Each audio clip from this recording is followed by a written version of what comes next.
Приветствую всех на канале Артефактум. Тема сегодняшнего видео – Пандора. Та самая легендарная женщина, созданная по приказу Зевса специально в наказание всем людям. Давайте рассмотрим миф о Пандоре. На самом деле в нем много интересных моментов.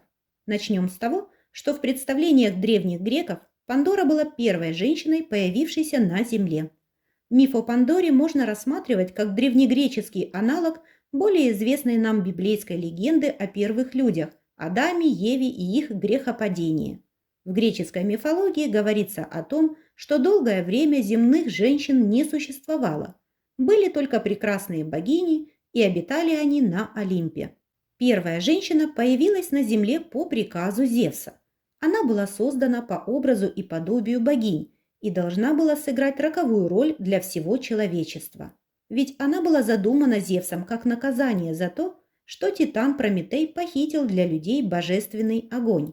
Дар Прометея позволил простым смертным, которые существовали до этого на одном уровне с животными, выйти на качественно новую ступень развития, познавать науку и искусство, развивать ремесла, побеждать болезни и так далее. Люди возвысились в своих знаниях слишком высоко, что не понравилось Зевсу. Отважный Прометей был жестоко наказан за свой благородный поступок, а людям бог-громовержец отомстил особо изощренным образом. Он послал им в наказание женщину. По приказу Зевса Гефест создал глиняную женщину. Она получила имя Пандора или одаренная богами. Афина Паллада соткала для нее великолепный наряд, прекрасная Афродита наделила красотой, Гермес пытливым умом и изворотливостью, Аполлон подарил ей нежнейший голос. Первая земная женщина не уступала в красоте самым прекрасным богиням Олимпа. После того, как боги закончили со своими дарами, настал черед Зевса.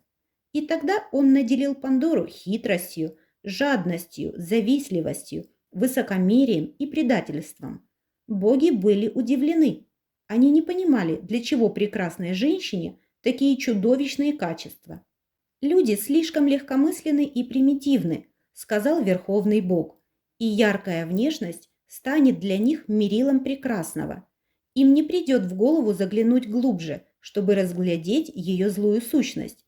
Как мотыльки летят на огонь, так и смертные будут попадаться в ловушку этой красоты, что приведет их к гибели».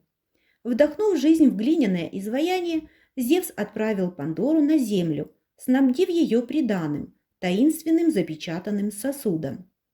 Пандоре суждено было стать женой брата Прометея, неразумного Эпиметея, того самого, который когда-то неравномерно распределил умения между животными и людьми, по сути, не оставив людям ничего. Можно сказать, что вся история началась именно с него. Прометей не раз предупреждал своего недальновидного брата, чтобы тот остерегался принимать дары Зевса. Он справедливо опасался, что ничего, кроме бед и горя, они не сулят простым смертным. Но Эпиметей проигнорировал слова мудрого брата.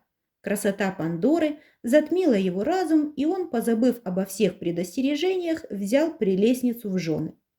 Правда, к сосуду, подаренному Зевсом, никто не смел притронуться в доме, подозревая, что это грозит большой бедой. Однако любопытной Пандоре эта тайна не давала покоя. И вот однажды, когда ее муж уснул, она не удержалась и открыла крышку сосуда. Из него тут же вырвались заключенные в нем мириады бедствий, разлетевшись по всей земле. Когда Пандора захлопнула крышку, на дне осталась только надежда.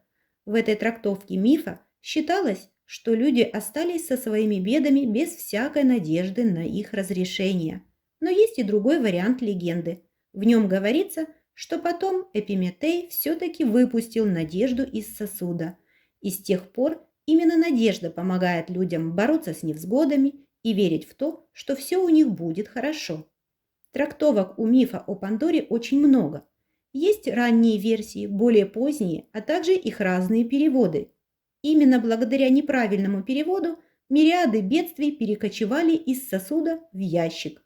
Эту оплошность в переводе совершил Эразм Роттердамский. Отсюда появился знаменитый ящик Пандоры, ставший устойчивым выражением.